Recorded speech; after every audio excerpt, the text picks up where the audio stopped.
No, para nada, no me dijeron ni media palabra. Dianita. Ay, mi madre, debutando.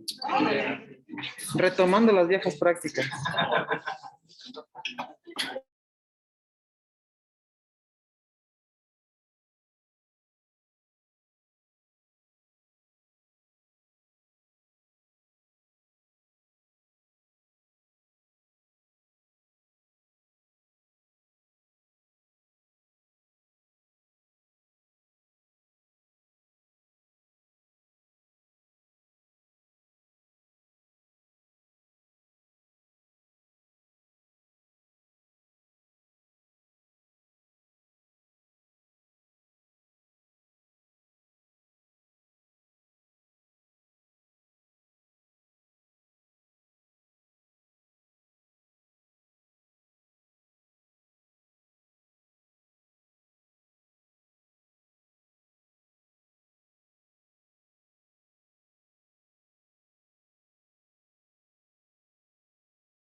Bueno, ya.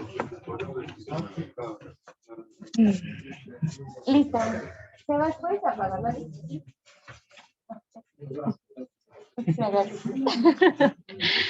Bueno, vamos a continuar con la segunda parte de las paniculitis. Vamos con la paniculitis lúpica. Un poco de historia, se describió desde 1869 por Kaposi. En 1940 ya se reconoció como una manifestación de lupus eritematoso sistémico y en 1956 más bien lo establecieron como un subtipo específico de lupus eritematoso sistémico. En cuanto a la epidemiología, se presenta en el 2 al 3% de los pacientes que padecen lupus. Afecta a adultos entre 30 y 40 años de edad, con una prevalencia 2:1 de predominio en mujeres. Está asociado a antecedentes heredofamiliares de lupus o alguna otra enfermedad autoinmune del tejido conectivo. La patogenia es la base autoinmune similar o casi igual que el lupus.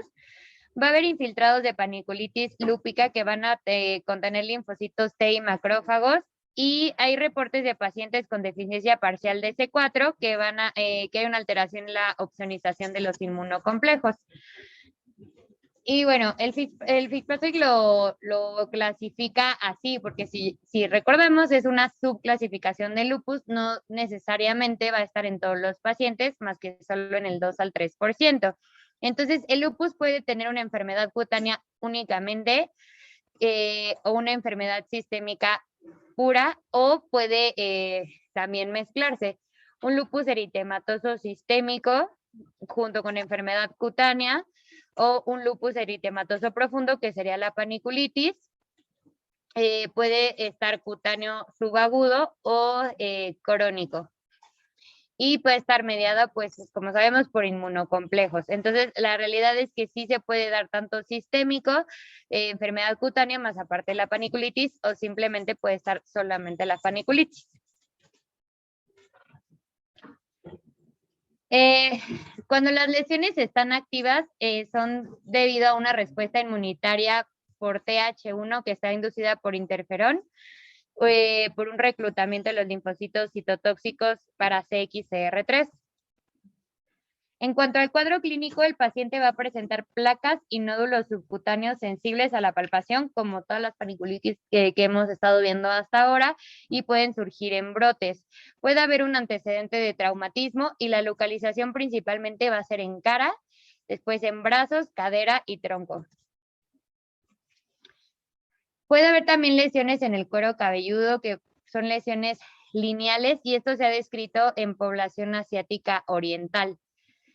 Las lesiones pueden tener un curso crónico y estas lesiones sí se ulceran y recidivan y pueden causar atrofia subcutánea. Bueno, esta es una paciente con una topografía principalmente en brazos y lo describen como que ya hay atrofia subcutánea, incluso fase de cicatrización central, que está muy marcada la atrofia. Estas principalmente son en brazos. La mayoría de las topografías que encontré, bueno, de las fotos que mostraban los libros, son en brazos. Esta ya es una lesión crónica recidivante, ulcerada a nivel de brazo posterior. En cuanto a la anatomía patológica, es una paniculitis lobulillar con un grado variable de inflamación. Vamos a tener agregados nodulares de linfocitos. Se va a encontrar necrosis hialina de lobulillos grasos. Incluso se pueden encontrar granulomas que van a invadir los septos. Aquí es una paniculitis con vasculitis y va a haber una vasculitis linfocítica y se va a encontrar depósito de mucina o calcio. Y no sé si nos pudiera ayudar la doctora para, estos son tres diferentes cortes. Es el mismo corte, pero con diferentes tratamientos. La primera, esta ya es una panorámica de un corte histopatológico de piel teñido con hematoxilina. Ya hacia la parte superior, la epidermis se ve pues, prácticamente normal. En la dermis se observa algún infiltrado que ponemos que es linfocitario, esta área como este infiltrado superficial. También hay algo el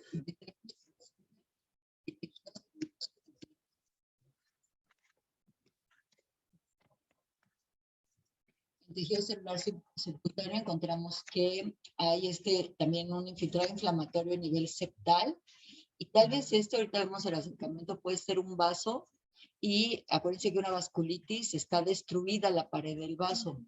Entonces, a lo mejor en el acercamiento lo vemos que es algo como mucho más característico de la paniculitis. Los acercamientos de acá. Bueno, ahí realmente lo único que vemos es aquí hay una célula gigante multinucleada. Esta es una célula gigante multinucleada que nos puede hablar de esa parte como granulomatosa.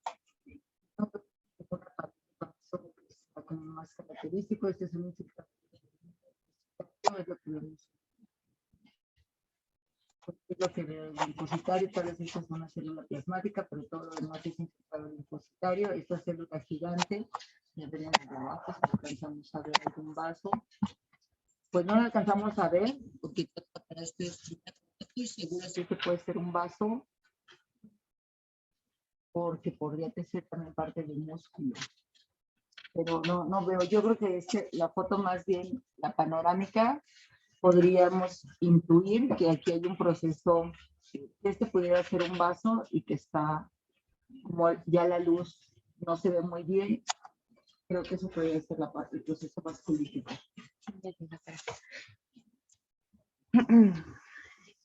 En cuanto al tratamiento, sí están descritos en las fases iniciales corticosteroides sistémicos, incluso en algunos describen corticosteroides tópicos, pero más los sistémicos. Bueno, la base del tratamiento de lupus, que pues, está descrito antipalúdicos, la hidroxicloroquina, si en caso de que no llegara a funcionar o falla el tratamiento, recomiendan un segundo antipalúdico, no lo describen específicamente, simplemente dicen que se puede dar un segundo antipalúdico.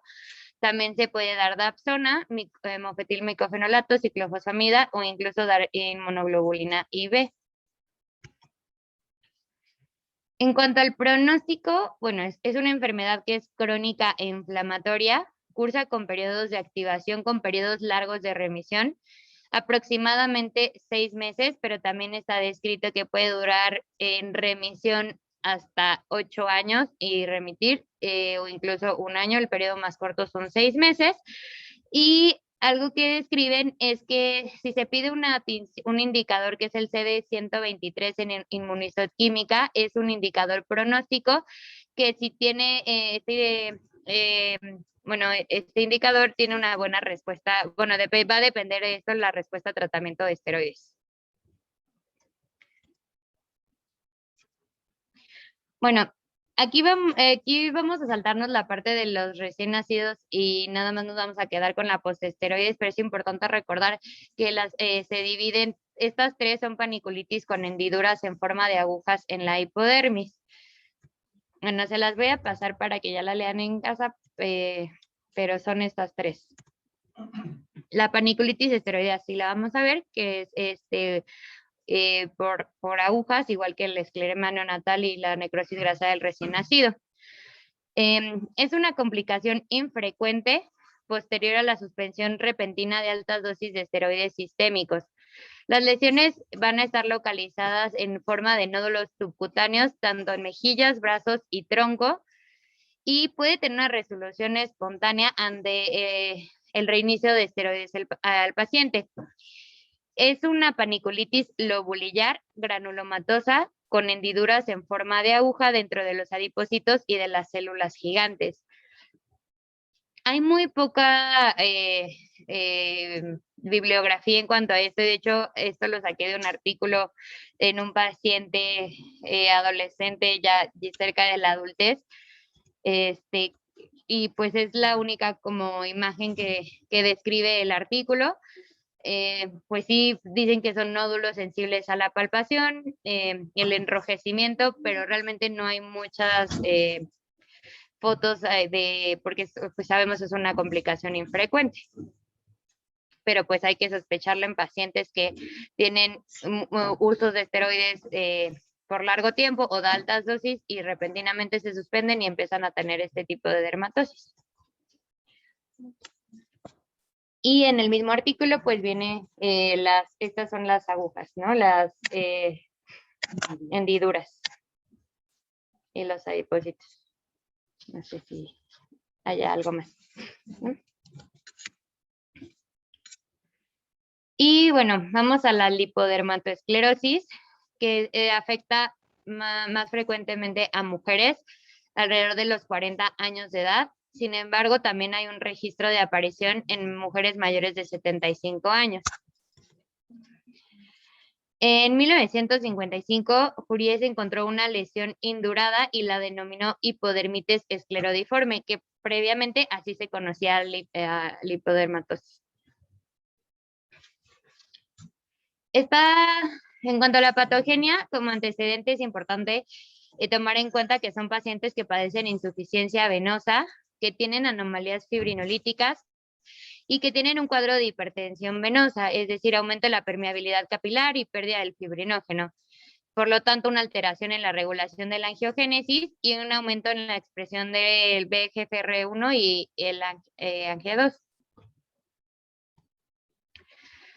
El cuadro clínico, en cuanto a la fase aguda, simplemente, bueno, el paciente va a presentar dolor, calor, eritema e induración. La localización, al ser una patología similar o asociada a la insuficiencia venosa, va a estar localizada en la parte inferior de la pierna, por encima del malleolo e incluso también puede estar en la parte inferior abdominal. En la fase crónica, se va a encontrar esclerosis de la dermis e hipodermis y va a haber una induración delimitada de la piel sana subyacente. Aquí se va a ver una lesión que describen como botella de vino invertida, que es una hiperpigmentación por depósito de hemosiderina, y esta es en la fase ya crónica de la enfermedad.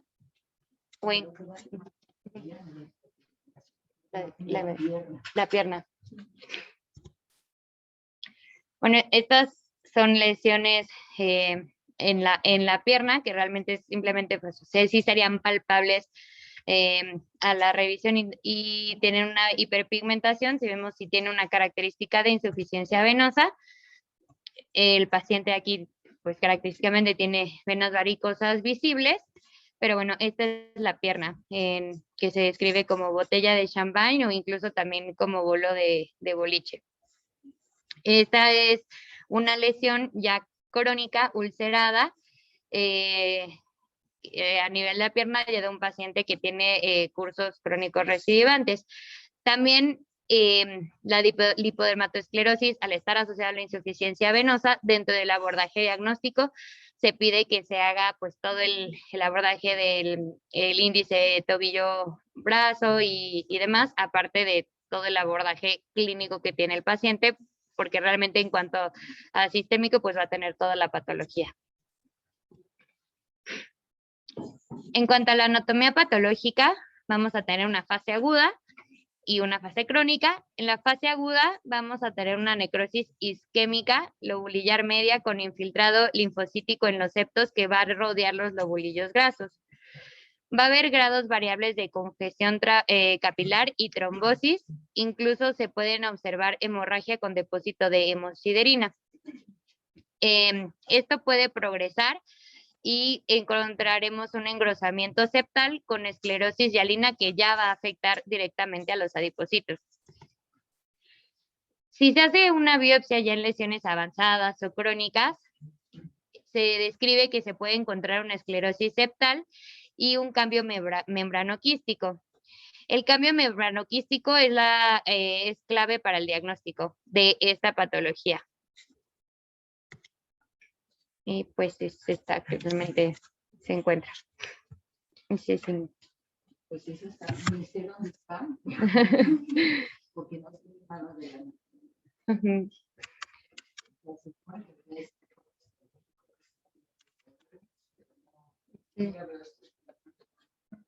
La parte de la metaplasia que hay, septum, parecen...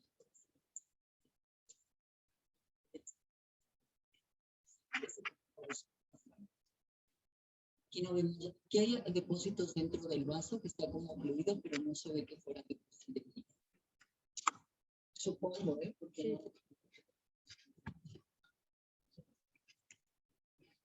Bueno, en cuanto al tratamiento, pues es un tratamiento de un paciente con insuficiencia venosa. Se le recomienda elevación de piernas y terapia compresiva con medidas de compresión mediana a compresión elevada entre 30 a 40 milímetros. También está descrito corticoides intralesionales. El que describe la literatura es la triamcinolona de 50 a 10 miligramos por centímetro cúbico, danazol, pentoxifilina, y en casos mucho más graves o recidivantes al tratamiento, se recomienda la fasciotomía y la flebectomía. Y bueno, aquí les hice, como les comentaba, les había hecho varios cuadros, no los vamos a leer todos, pero es un resumen de todas las paniculitis. Los dividí en grupo de edad, cuáles son los factores asociados de cada uno para que los podamos distinguir, las manifestaciones clínicas, la histopatología como predominante de cada paniculitis y pues el tratamiento en general para que lo podamos repasar. Sí.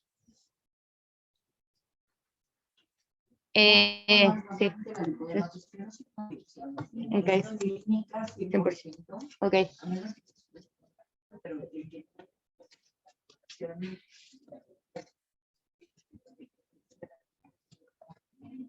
Siendo cambios que van siendo como paulatinos. otra cosa más difícil que usáramos. Ok. Bueno, aquí hay algunas paniculitis que no puse a lo mejor como en algunas diapositivas porque no había tantas imágenes, pero es importante conocerlas. Pero son como la paniculitis infecciosa, como lo dice el nombre, pues está asociado a cualquier tipo de infección, ya sea bacteriano, viral, por parásitos, y esto va a ser por una inoculación primaria, principalmente está descrito por Staph aureus, o una paniculitis por micetoma, o cromoblastosis o esporotricosis.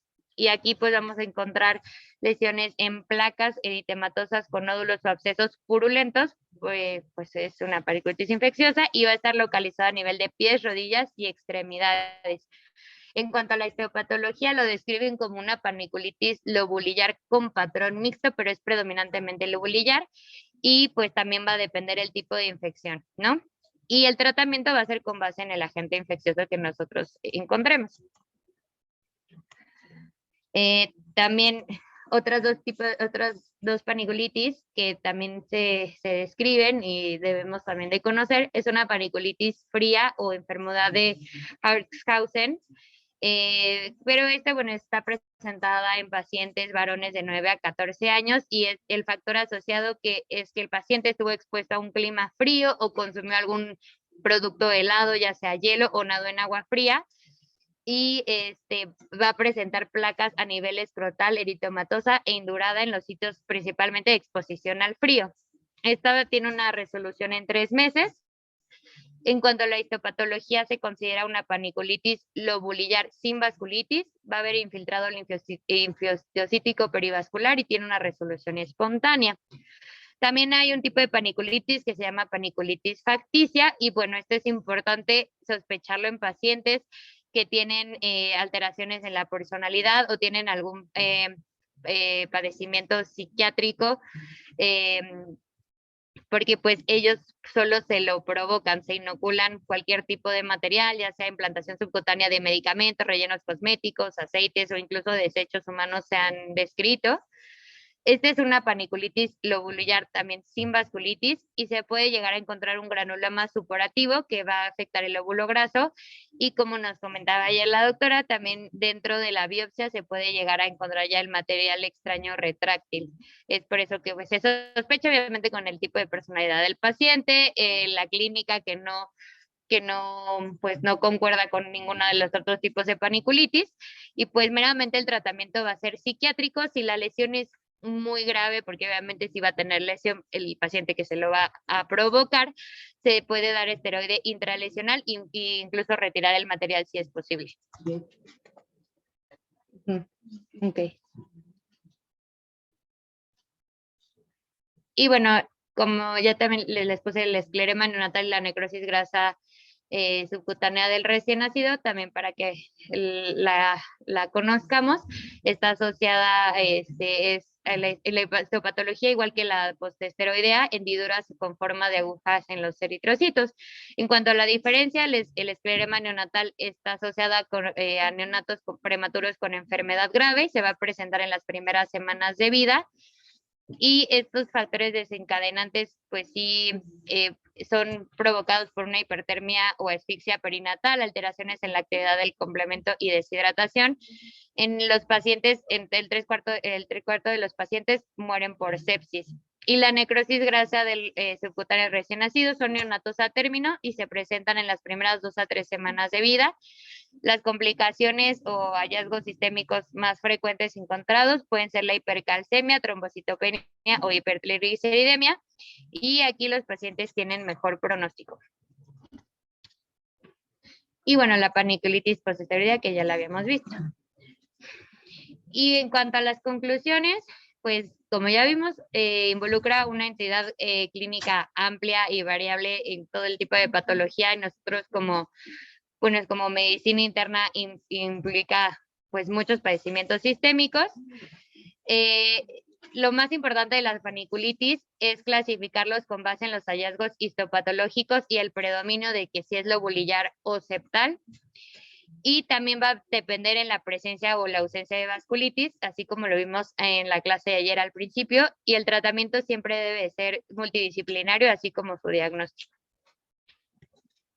Y pues la bibliografía, no sé si tengan alguna duda. ¿O algún comentario? Sí. Hay un linfoma total. Ah, de tipo T. Que se llama panicolitis.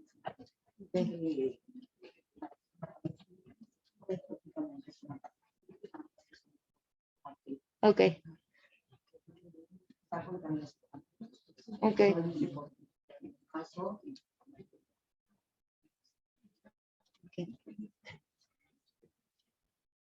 ¿Alguna pregunta o comentario o agregar? ¿Tiene alguna característica así que tenga diferente? ¿Topográfica? Topográficamente al sector. A veces se parece mucho a la lítica por diferencial, es la lítica por la caso sí. Cara. Ujú. Eso se parece más a la lítica. Aquí tenemos un par de casos, no es lo frecuente, pero vamos a ver. Ok. Yo tengo una pregunta que no me quedó muy clara. La pancolitis tópica es una manifestación crónica, aguda o aguda o da igual. Es una Es una afección sistémica, O sea, es una afección de lupus sistémica. Es muy raro, pero pues, al final de cuentas, parte del lupus.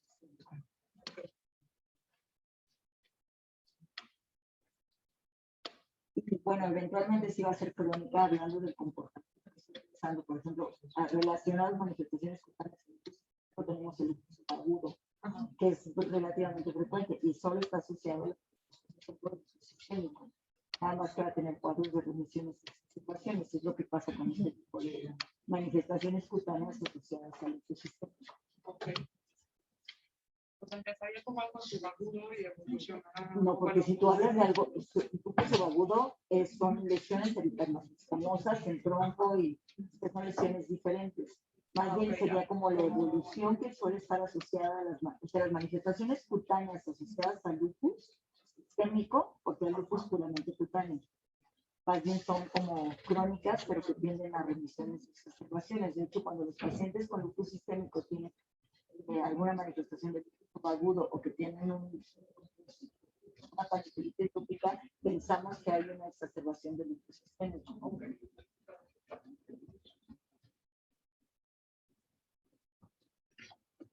No sé si alguien más.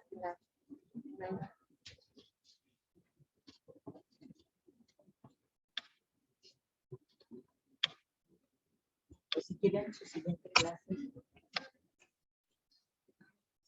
Dale, que vamos. Buenos días. Pero está conectado. Entonces. Ah, ahorita la proyectamos.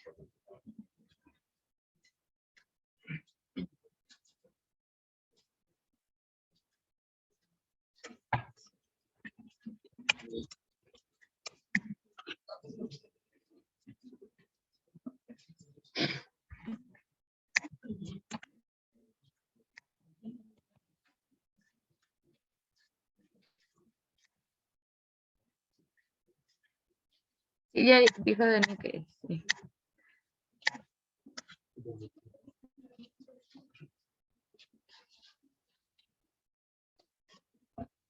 Sí, sí, detrás. No, porque sí, es que si no está aquí, pero la tiene sino el doctor. El doctor tiene cable. Ah, pero es la viejita. Sí, cable de Mac. De doctor. De adaptador del cable.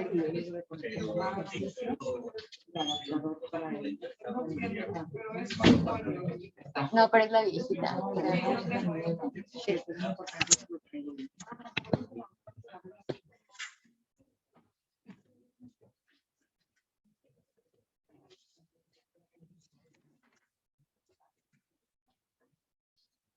Buenos días.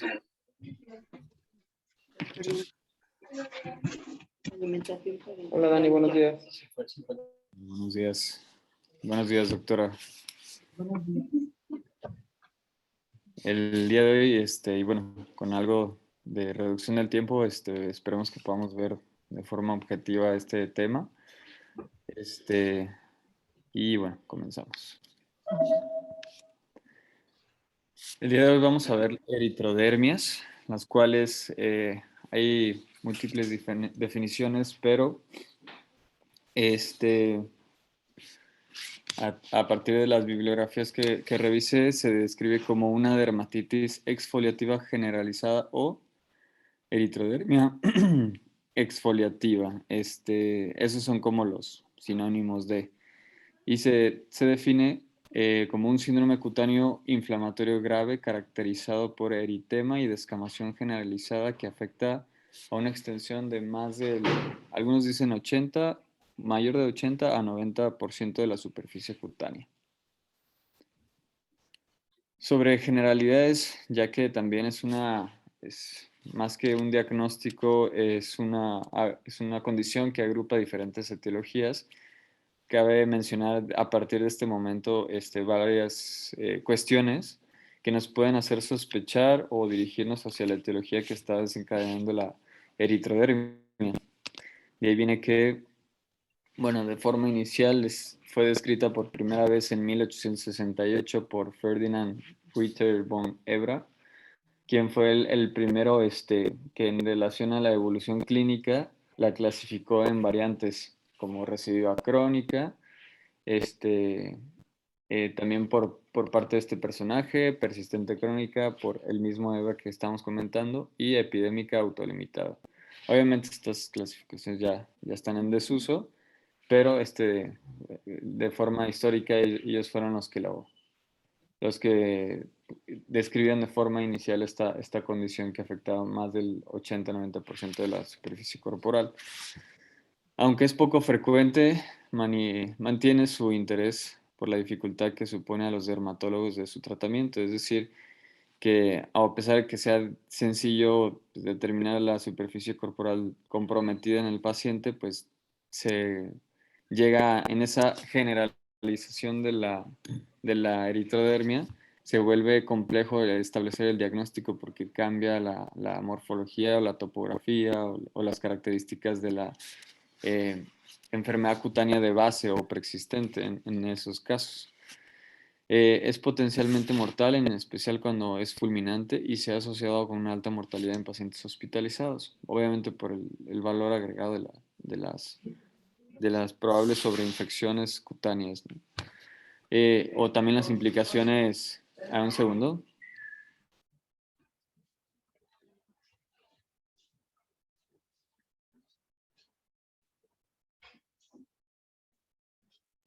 Disculpen. Los mecanismos patogénicos implicados dependen de la causa subyacente. La mayoría de los estudios señalan que la eritrodermia suele asociarse a una exacerbación de una dermatosis preexistente. En aproximadamente un tercio la causa es indeterminada, ya veremos cuál es esa condición. Y no se debe confundir con el síndrome del hombre rojo, que en el tema de la infusión rápida de vancomicina. En cuanto a datos epidemiológicos, pues bueno, realmente no hay muchas series que de forma, se esté describiendo de forma prospectiva a estos pacientes, sino de cuestión retrospectiva. No hay muchos estudios. Sin embargo, se plantea que la incidencia anual es de 1 hasta 6.5 pacientes casos por 100,000 habitantes. Hay una distribución en ambos sexos, sin embargo, sí hay una predisposición mayor a hombres que mujeres, de 2 hasta 4 en relación a 1. El promedio de edad, aunque es también variado, de 41 a 62 años, mayormente se presenta en pacientes mayores de 45 años. También se presenta en pediátricos, pero es mucho más raro. Dependiendo obviamente de la patología preexistente o los factores desencadenantes, la recaída en adultos puede llegar a ser de hasta el 20 al 30% de los casos. Y bueno, el hecho de que tengamos el diagnóstico de una eritrodermia idiopática, es muy probable que tenga recaídas el paciente. Ya veremos por qué. A pesar de que se clasifique como idiopática, sí hay sospechas diagnósticas o en algunos casos sí se llega al diagnóstico que refleja este dato de que puede recaer el paciente. algunos datos epidemiológicos en específico de las causas subyacentes. Psoriasis se reconoce como la causa más frecuente, del 25 al 50%, dermatitis atópica hasta un 23%, un eczema no atópico hasta un 25%, reacciones medicamentosas 23%, pitidosis rubra pilaris hasta un 8%, y en los casos de malignidad se describe que hasta un 25 o un 40%, específicamente las hematológicas del linfoma cutáneo de células T, es bastante frecuente, y la eritrodermia idiopática de hasta el 6 al 36%. Es muy variada la epidemiología, sin embargo, esto nos pudiera orientar a poder determinar la frecuencia de los mismos, ¿no? Sobre la etiología, pues bueno, son múltiples las etiologías. Esta es una imagen tomada de UpToDate, la cual nos hace como alusión a algunas causas dependiendo, bueno, ciertos grupos. Eritrodermia idiopática, pero ya veremos que a veces sí se reconoce la causa y cuáles son las más asociadas en los casos específicos de eritrodermia idiopática. Dermatosis inflamatorias como psoriasis, dermatitis atópica, algunas otras, reacciones medicamentosas, neoplásicas, en especial hematológicas, como comentamos, enfermedades inmunobulosas de tejido conectivo e infecciones. No vamos a abordar todas, sino las más frecuentes en esta presentación. Se habla de una clasificación según su etiología, los cuales, pues bueno, tomando en cuenta la dermatosis persistente, aquí agrupamos a las condiciones como psoriasis, dermatitis atópica, interrupción de esteroides, enfermedades sistémicas. Reacciones por hipersensibilidad, obviamente medicamentosas, las más frecuentes que se reconocen, anticomiciales, allopurinol con el síndrome de Dres, que ahorita vamos a comentar un poco, y otros fármacos que, bueno, realmente la lista se vuelve de pergamino, pero pues obviamente tenemos que considerarlo en el contexto de la historia clínica del paciente. Poco frecuentes, como ya vimos en las cuestiones neoplásicas, linfoma de células T cutáneas, que es la que vamos a estar abordando, para hacer este diagnóstico diferencial entre síndrome de cesárea o micosis fungoide y algunas idiopáticas.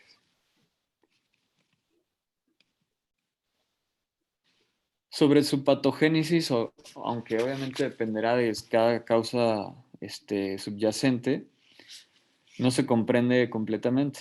Lo que se ha podido describir es una interacción entre unas citocinas proinflamatorias y el interleucina 1, 2, 8, factores de necrosis tumoral, algunas moléculas de adhesión intracelular, las cuales pues obviamente responden a un reclutamiento de células inflamatorias hacia la piel, y lo cual esto más un aumento de la tasa mitótica y la disminución del tiempo de tránsito de las células epiteliales favorece un recambio epidérmico, es decir, pérdida de las escamas. Bueno, encontré un dato en el que se dice que el proceso descamativo normal va de 500 a 1000 miligramos. No recuerdo si lo vi por día, igual ahorita me corrige la doctora. Pero en estos casos de la eritrodermia, que ya vimos que es exfoliativa, descamativa, la eritrodermia puede llegar a tener un recambio de hasta 20-30 gramos, ¿no? Epidérmico. Se ha encontrado un predominio inflamatorio, bueno, de células inflamatorias de tipo linfocitos TH1, que sobre todo las encontramos en padecimientos de condiciones ya preexistentes, y en específico en el síndrome de Sézary y las TH2.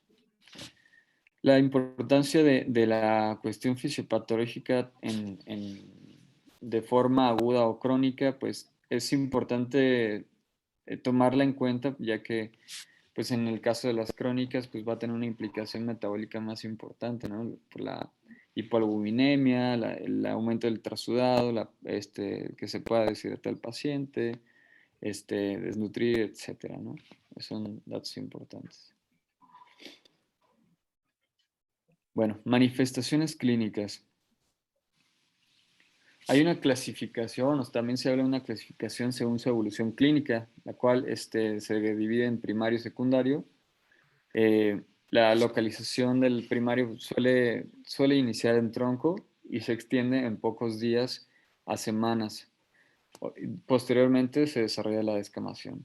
En la cuestión secundaria es la generalización de la enfermedad localizada previa, lo que habíamos comentado, una lesión preexistente, ¿no? Perdón, etiología preexistente. Características también importantes son el tamaño y color varían según su estadio y causa.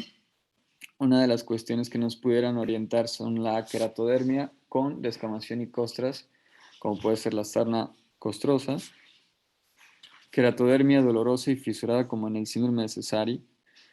En las cuestiones también de dermatitis preexistentes, algunas de las cuestiones que nos pudieran orientar son la alteración unguial, sobre todo en psoriasis, bueno, con depresiones puntiformes, con la alteración unguial, dermatosis atópica con líneas horizontales, ya que, como vamos a ir comentando un poquito más adelante, las condiciones en la generalización de la eritrodermia se pierde el patrón cutáneo específico de la lesión o la causa preexistente y por ende nos queda sí nos queda nada más algunos datos clínicos específicos que pudieran orientarnos hacia qué etiología preexistente tenía el paciente sin realmente haber tenido antes el diagnóstico que ya nosotros como antecedente pudiéramos integrar, ¿no? Bien. Algunos otros datos importantes sobre aguda o crónica. En el caso de la aguda, pues la causa más importante ahí puede ser la medicamentosa, en donde pues, son placas de eritema que se extienden y se fusionan hasta que finalmente afectan casi toda la superficie de la piel, ¿no? La descamación puede ser gradual y aparece típicamente de 2 a 6 días tras la aparición del eritema. Aquí va a cambiar un poquito en el síndrome de Dress, y ya lo vamos a ver, en la cuestión sobre todo de la temporalidad y la reacción, o sea, el tiempo que se tardaría en generar la reacción al medicamento. En la crónica, pues placas de eritema que de igual forma se extienden y se fusionan. En otra temporalidad más crónica, con la alteración de la pigmentación, que puede ser tanto hiper o hipopigmentación, dependiendo con estas frecuencias, y descamación en menor tamaño y más secas. Aquí, bueno, puse una pequeña diferencia entre el proceso descamativo de una cuestión aguda o crónica, y también la alopecia no cicatrizal en la crónica, de hasta un 20%. Datos que pueden compartir ambas cuestiones sobre la clasificación en la temporalidad. Obviamente puede ser prurito, dolor, temblor, frío, se quejan los pacientes de frío, edema, hipotermia, caquexia, hepatomegalia, esplenomegalia y fiebre en un 50% de los casos. Algunos tipos de descamación que también nos pudieron orientar hacia qué tipo de etiología pudiera ser. En el caso de descamación fina, pudiera ser asociada a una eczematosa, unas costrosas como ampollosas, exfoliativas a medicamentos u oleosas a dermatitis seborreica. Sobre manifestaciones sistémicas sumadas a la eritrodermia, puede ser el edema. Se explica un poco por la hipoalbuminemia, sobre todo en la implicación crónica, ¿no? y metabólica de esta temporalidad. Y se puede presentar, bueno, tibial, pretibial o facial. Si llega a ser facial, nos puede hacer sospechar como el linfoma de células T o medicamentosa, dependiendo pues, los factores, ¿no? Desencadenantes, o si no lo tenemos reconocido. En la taquicardia, hasta un 40%, ya que hay un mayor flujo y transpiración debido a la pérdida de la barrera, ¿no? Termorregulación, los pacientes pueden tener tanto hipertermia como hipotermia, y por la cuestión del hipermetabolismo, precisamente en el contexto crónico, el paciente pues, pierde peso, ¿no? linfadenopatía en un 50% y no necesariamente que sea linfoproliferativo, hepatomegalia en un 20% y esplenomegalia es raro y nos pudiera hacer sospechar de linfoma. Hallazgos específicos, hablando, más que hablar de psoriasis de forma completa, sino aquí nada más retomando algunos datos clínicos y sobre todo pues, reconociendo la generalización de la condición ya preexistente. Obviamente es la psoriasis para que pueda desencadenarse esta eritrodermia psoriásica. Suele asociarse al retiro de corticoides, ciclosporina o metrotexate o al uso de alquitrán. Normalmente en la generalización, como ya habíamos comentado, se pierden los rasgos típicos de la psoriasis y se pueden desarrollar pústulas subcórneas estériles diseminadas. Esto va a ser mucho más fácil de identificarlas en la biopsia. Ahorita los vamos a comentar. Y la identificación, obviamente, de que sea esta la causa subyacente, pues a través de los datos clínicos, como puede ser los cambios unguiales, ¿no? En gota de aceite, depresiones puntiformes, unicolisis, entre otras cosas, ¿no? O que si ya el paciente obviamente se conoce con el diagnóstico, pues eso nos va a poder orientar bastante. Aquí, no sé si nos pudiera apoyar la doctora describiendo un poquito las imágenes. La primera imagen es todo Yo nada. y acaso tal vez no, la imagen ya. La imagen donde se ve casi todo el cuerpo, es eritrodermia, o bueno, es una eritrodermia que estoy diciendo, pero que afecta las manos bilateral, simétrica, pero el tronco, la está caracterizada por el tema y escama. Podría tener algunas áreas de fisuras en la espalda y algunas fisuras en las piernas. Y el otro creo que es lo más característico porque es una franca eritrodermia que tiene esa escama como un poquito más fina en la superficie, donde solo vemos el tronco y la parte posterior de un brazo. Perfecto. De hecho, en la misma imagen del lado derecho se describe como estas lesiones más puntiformes del brazo, que son las que nos pudieran orientar más a que se tratase de esta lesión preexistente psoriasis.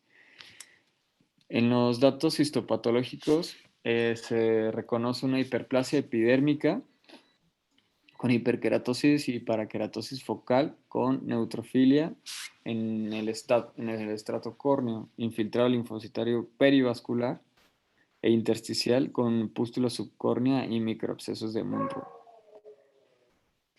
Aquí está la imagen.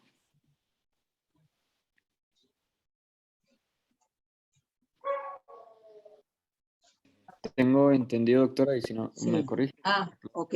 Ese es un corte histológico de piel teñido con hematoxilina. Tenemos una hiperkeratosis paraqueratósica. Eso significa que los núcleos están aquí arriba. Cuando hay paraqueratosis es que no maduró de forma normal y no perdieron los núcleos, entonces la paraqueratosis es que vemos núcleos raros. Y vemos la epidermis con un acantosis regular que se describe como en tubo de ensayo o patas de elefante, que es esta acantosis del engrosamiento del estrato espinoso y que es pues muy parecido, ¿no? Esto es como en pata de elefante y esto es como tubo de ensayo, pero es ese como crecimiento del estrato espinoso. Y hay más. Y aquí pues hay unas córnea con microabscesos de Munro. Y esto también, a veces podemos encontrar algunos otros microabscesos, bueno, pústulas de Cobo, que son por neutrófilos, porque la psoriasis tiene una gran cantidad de neutrófilos. Y estos son importantes porque pues, son como ciertamente patognomónicos de psoriasis.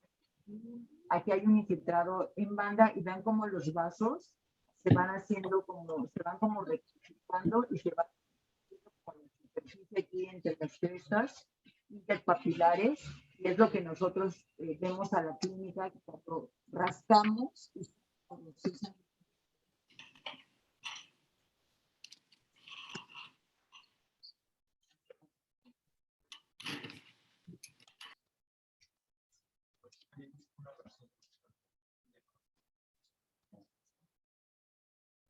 Lo vas a encontrar, pero es muy, muy característico en la psoriasis. De hecho, prácticamente no hay ninguna otra patología que te dé ese signo a la exploración. Pero esto no parece de una eritrodermia. Este corte parece de una psoriasis en placa. Y es más, a lo mejor hasta porque tiene aquí esta eritrodermia, a veces no psoriasis. Es muy importante ver el infiltrado inflamatorio que tiene y ver los linfocitos que están asociados, porque, por ejemplo, prácticamente los dos diagnósticos diferenciales más importantes en un adulto son una eritrodermia por psoriasis o un linfoma cutáneo. La cuestión es que comentaba el doctor que se llaman condiciones preexistentes, pero realmente nosotros tenemos pacientes que debutan con eritrodermia.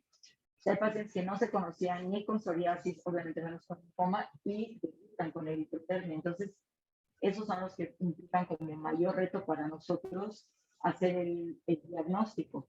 Porque muchas, es más, también la atopia, la atopia se considera como en tercer lugar para el diagnóstico completo, pero también hay adultos que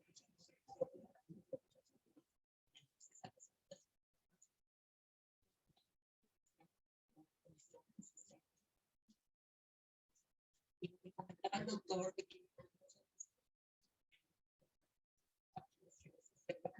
es mucho más fácil porque es que tiene y es más fácil.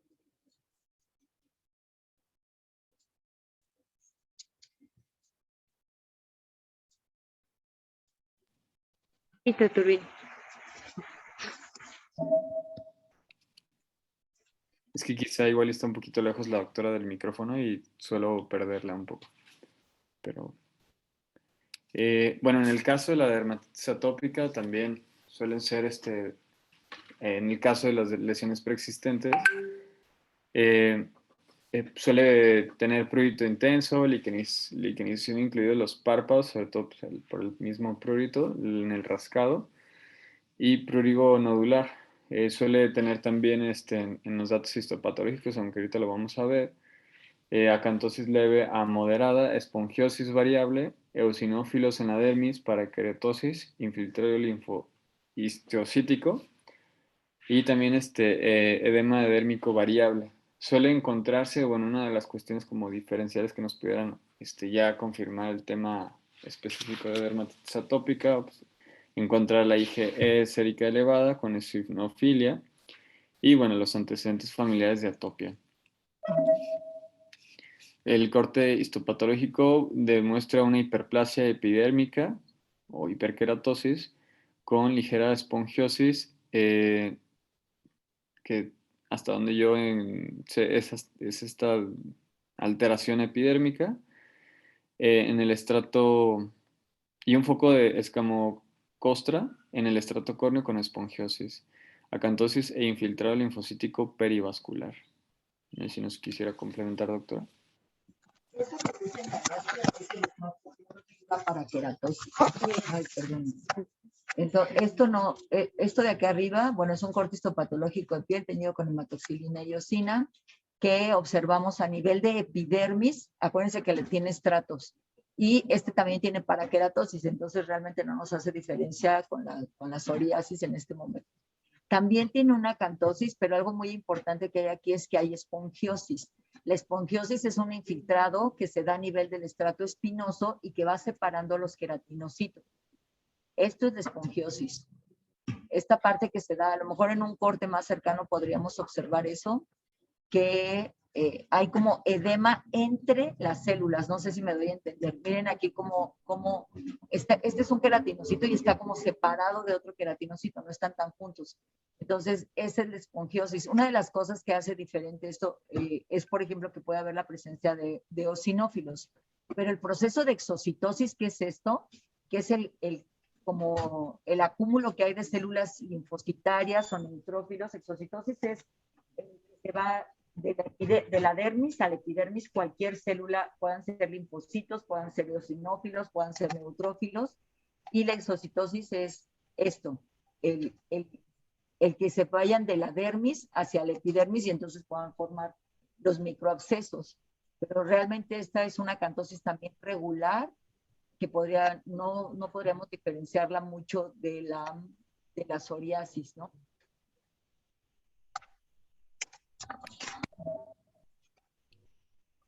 Perfecto, gracias. En el caso de las reacciones medicamentosas, híjole, doctora, creo que no está. Me va a disculpar porque olvidé completamente poner una imagen. Pero bueno, se las debo y se las comparto en la presentación o en el grupo posteriormente.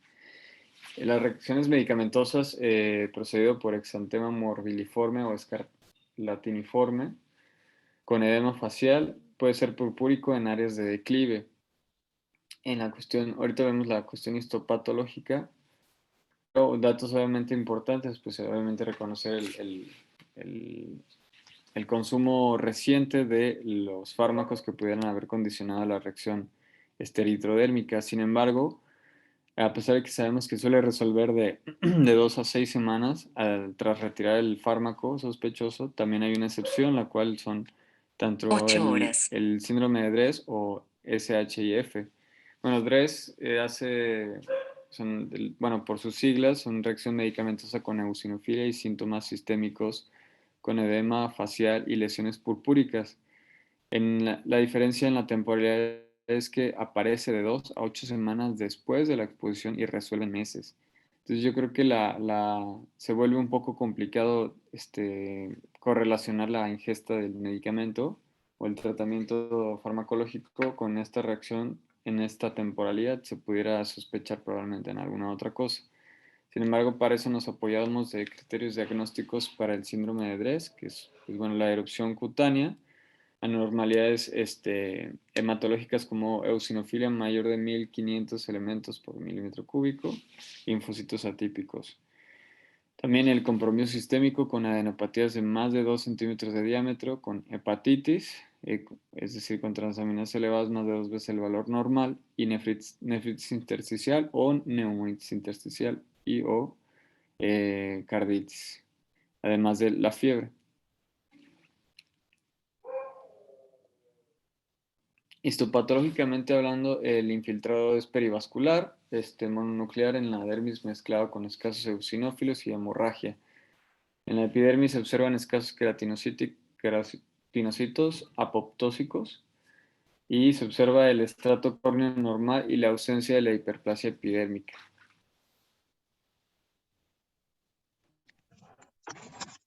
Ahí vemos también un corte histopatológico de piel teñido con hematoxilina y eosina, donde el estrato córneo se ve normal en red de canasta.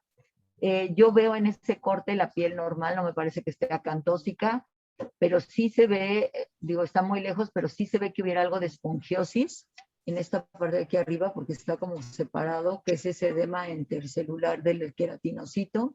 Luego hay un infiltrado en banda a nivel de la dermis superficial, y esto puede hablarnos de la parte del infiltrado perivascular. La verdad, los eosinófilos no los veo, deben de ser muy rosas, pero creo que estamos muy lejos para verlos. Y los queratinocitos apoptóticos son queratinocitos que ahí no los alcanzamos a ver, pero son queratinocitos que cambian su morfología y se van haciendo más redondos.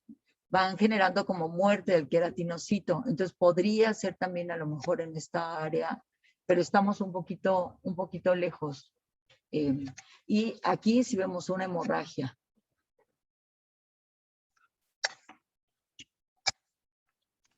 De acuerdo, gracias. En el caso de la eritrodermia idiopática, también voy a agregar a la presentación cuando se las comparte algunas otras imágenes con 40x para que podamos ver mejor. Perdón, con mayor aumento. En específicos, bueno, suele asociarse como datos clínicos con linfadenopatía y edema periférico. A pesar de que se dice que es idiopática, sí hay algunas causas reconocibles en algunos casos, como puede ser la dermatitis atópica, fármacos y leucemia, perdón, linfoma de células T.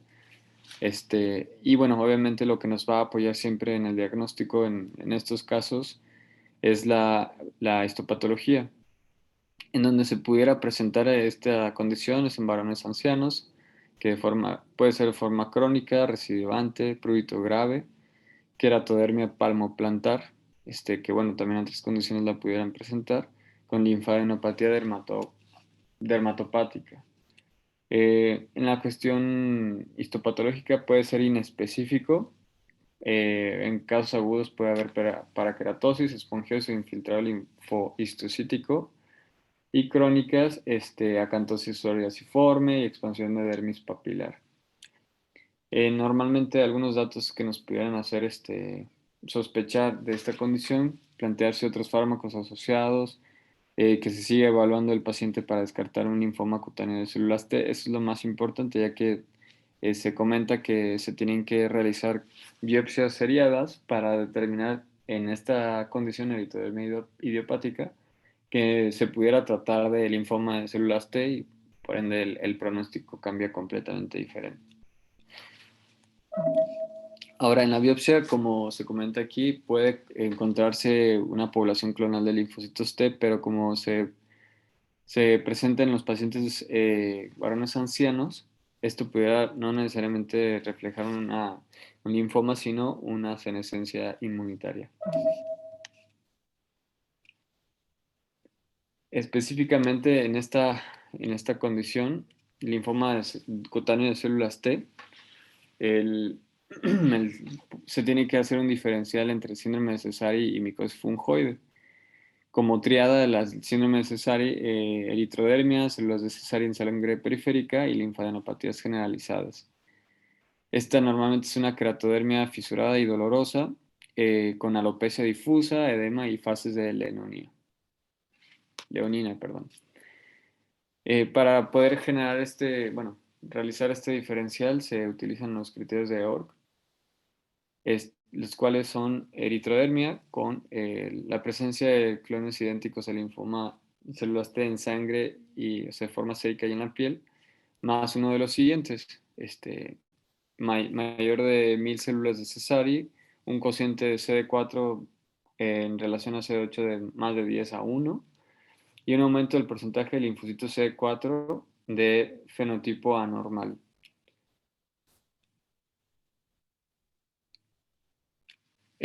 Los datos importantes en esta misma condición es importante saber que cualquier causa de eritrodermia se puede encontrar células de Sézary sin que cumplan con los criterios para síndrome de Sézary. Sin embargo, más de 20% de estas células circulantes sí constituyen parte de la triada diagnóstica y menos de un 10% de la presencia de estas células es un hallazgo inespecífico. ¿De acuerdo? Entonces, de ahí que nos apoyamos con los criterios para realmente establecer si se trata de esta condición. Clínicamente, los pacientes refieren un prurigo intenso con excoriaciones que pueden aparecer que hacen liquenización, con prurigo nodular. La apariencia puede ser un rojo purpúreo oscuro con cambios de pigmentos, ¿no? La cual se le llama melanoeritrodermia. Con infiltrado, edema, la cara, las fases específicas, queratodermia palmoplantar, fisurada dolorosa, datos de alopecia, como ya hemos comentado, y linfadenopatías. Dando un pequeño recuento sobre lo que se trata de las células de Sézary, son células T colaboradoras malignas, CD4, tipo TH2, las cuales producen citocinas de interleucina 4, 5 y interleucina 10 que estimulan la diferenciación y la activación de eosinófilos y suprimen la actividad de las células colaboradoras tipo TH1.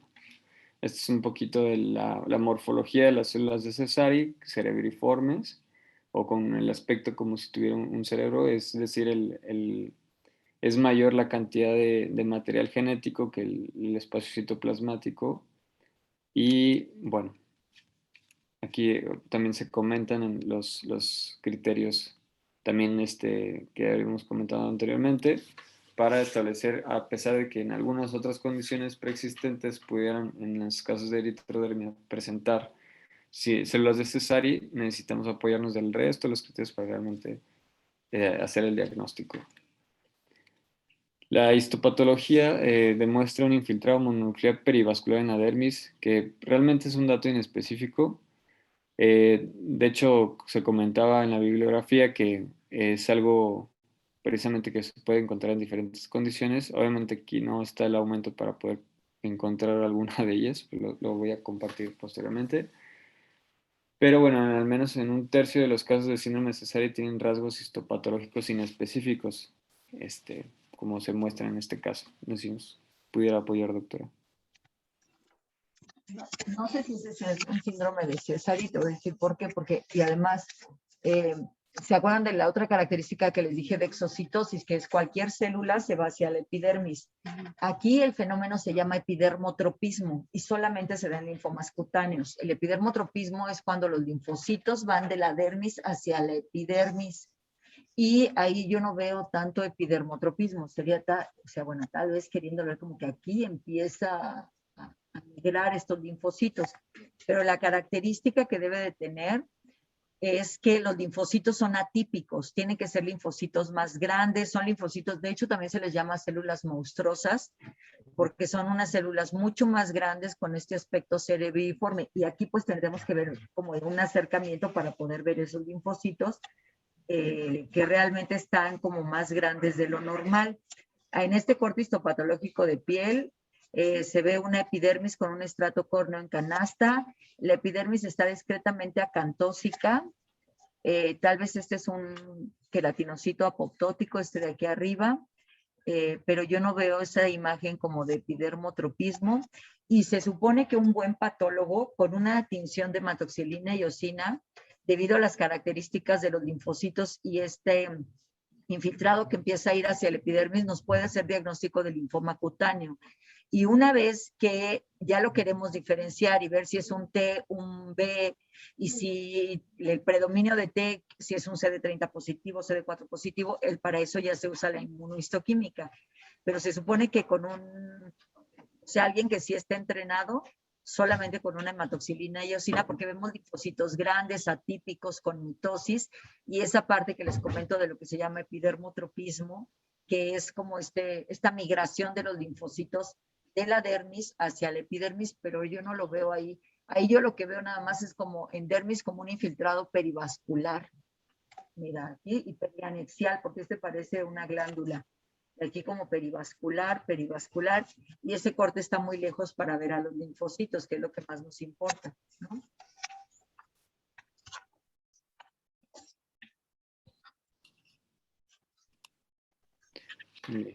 En la pitiriasis roja pilar, bueno, en esta condición hay un grado de escamación variable.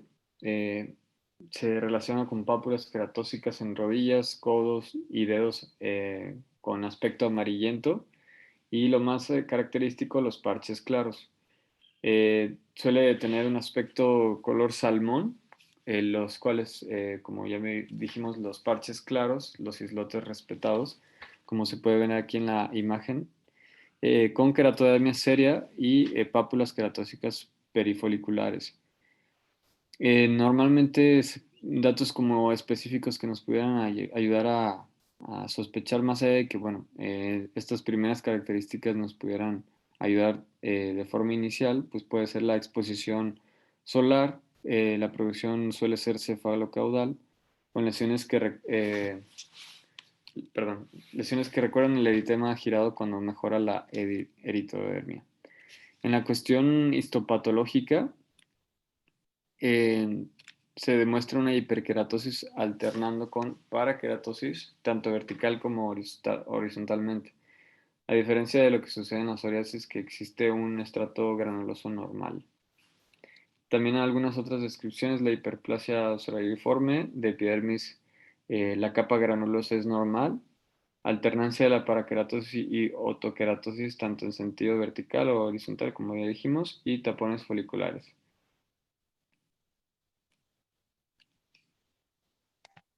Hay una característica que no, si no mal recuerdo, porque yo estoy bastante mal en histopatología, pero si no mal recuerdo, es que le llaman como imagen en tablero de ajedrez, por esta alternancia que hay de las áreas de paraqueratosis, aquí ven que hay y luego un área normal de ortoqueratosis y luego nuevamente una paraqueratosis. Eso es como muy característico de pitiriasis rubra pilaris. Y obviamente es un estrato córneo hiperqueratósico con estas zonas que alternan entre paraqueratosis y ortoqueratosis. El estrato granuloso está normal, aquí lo vemos bastante bien. Hay acantosis del estrato espinoso y algo de infiltrado perivascular a nivel dérmico. Gracias. Y bueno, estas siendo las condiciones realmente más frecuentes de las causas de eritrodermias, se comparte este algoritmo que nos pudiera ayudar a orientarnos en el abordaje de estas mismas condiciones, las cuales probablemente a partir de la anamnesis y exploración física, como puede ser reconocer las lesiones preexistentes, aunque pues sí hay excepciones, como comentó la doctora, que se debutan con una eritrodermia, o obviamente en la sucesión de la exposición a medicamentos, o inclusive en los casos en donde no hay ningún antecedente o no hay ningún rasgo sugestivo de alguna enfermedad previa, en donde pues, ahí sí nos tenemos que apoyar, obviamente de la clínica, pero también en otros estudios, como puede ser las biopsias para poder determinar la etiología. En el caso de las lesiones preexistentes, pues, buscar estas manifestaciones, las cuales, a pesar de la generalización y la pérdida de la topografía y características específicas de la misma, algunos datos, como comentábamos en la psoriasis de la afección unguial, nos pudieran como orientar, ¿no? Se puede confirmar mediante estudio histológico y, bueno, determinar el diagnóstico. La exposición a medicamentos, sin dejar de tomar en cuenta, por ejemplo, el síndrome de Dres, que aparece de 2 a 8 semanas después de la exposición del medicamento. En las cuestiones idiopáticas, a pesar de que se clasifique como tal, pues la probabilidad de que también se pueda tratar de linfoma de células T cutáneas, para seguir abordando el paciente o realizar biopsias seriadas, entre otros. Esta es otra tabla que se comparte para tratar de asociar o resumir un poco los datos característicos de cada una. Como vemos, las células de Sézary pues, pueden estar presentes en muchas condiciones. Aquí se agregan dermatomiositis en la tabla, pero pues, obviamente el predominio obviamente en el linfoma de células T cutáneas, ¿no? Sobre el tratamiento, encontré este algoritmo que, bueno, también es importante reconocer, sobre todo para eh, reconocer cuál es la superficie corporal tomada, la evaluación inicial, obviamente la historia clínica, realizar una exploración física completa y determinar el estado nutricional, pues ya comentamos que precisamente por el compromiso de la superficie corporal, pues obviamente tiene varios riesgos al paciente. De ahí viene que podamos utilizar o apoyarnos un poquito de este algoritmo, el cual, si se puede identificar la etiología de la eritrodermia, pues obviamente ofrecer el tratamiento específico. Aún así, ir valorando conforme se aborda el paciente, el apoyo nutricional, si es que tolera la vía oral, y sobre todo, bueno, no se habló de un criterio en específico, pero bueno, toda eritrodermia que cumpla este criterio, bueno, el compromiso de la superficie corporal más de un 90%, pues se considera el ingreso hospitalario. Para el manejo del prurito, antihistamínicos, sobre todo para poder controlar la barrera cutánea y la temperatura corporal, algunos de las intervenciones que podríamos utilizar en la cuestión de la cuestión nutricia, obviamente tratar de realizar un balance nitrogenado para determinar el apoyo nutricional del paciente. Si hay alguna infección cutánea secundaria, pues iniciar este tratamiento específico o empírico, dependiendo del caso. Si el paciente pues, comienza con compromiso hemodinámico, deshidratación, o algún otro dato de hipovolemia, pues tratar de restituirlo al paciente. Y bueno, entre otros,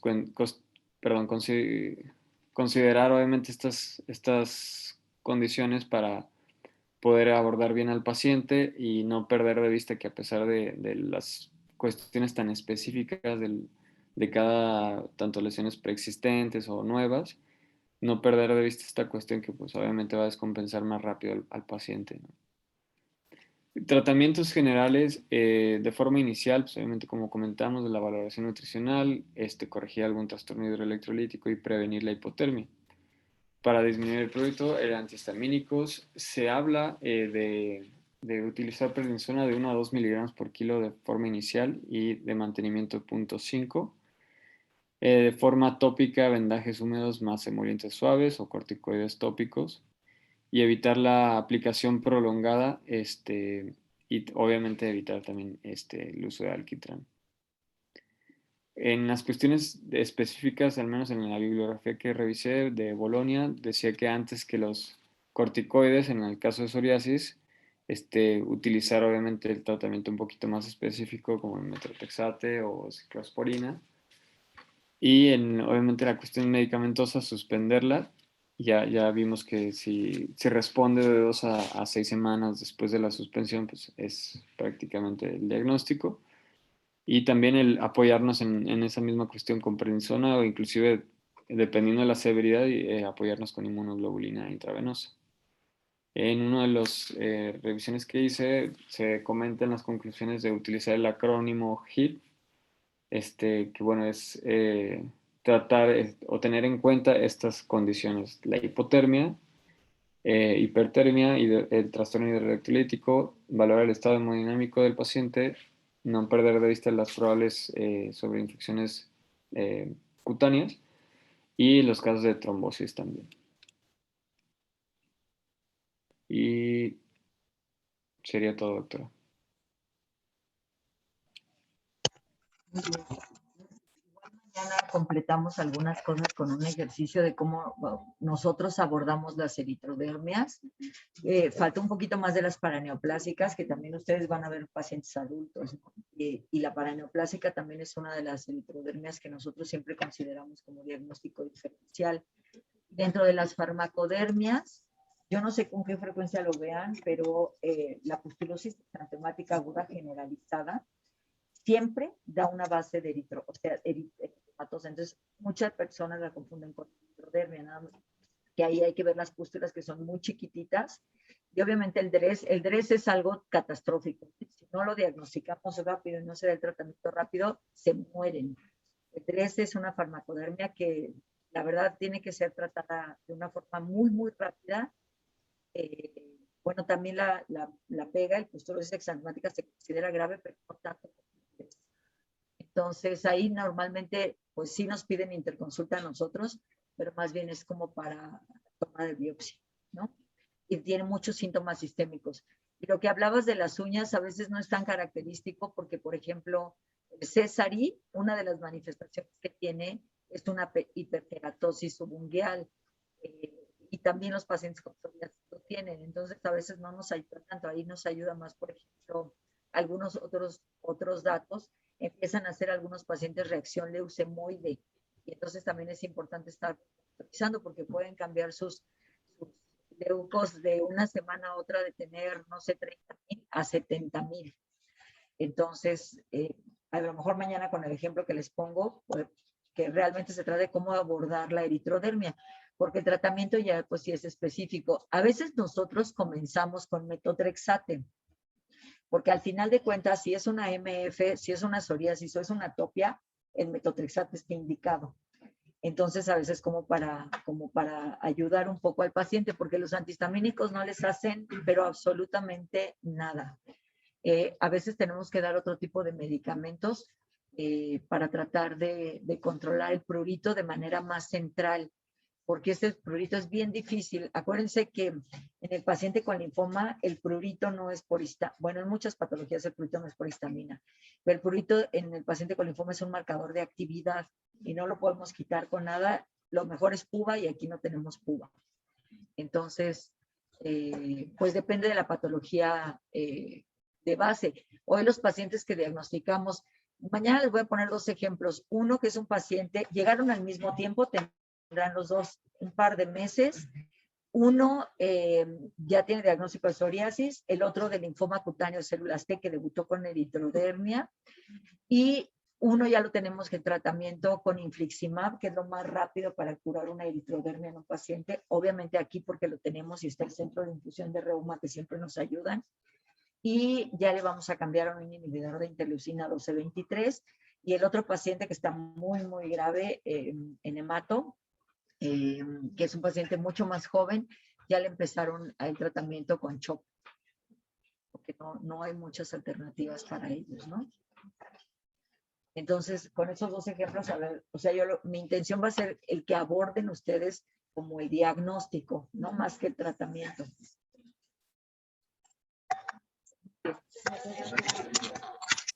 Muchas gracias. Gracias, Dani. Gracias, doctor.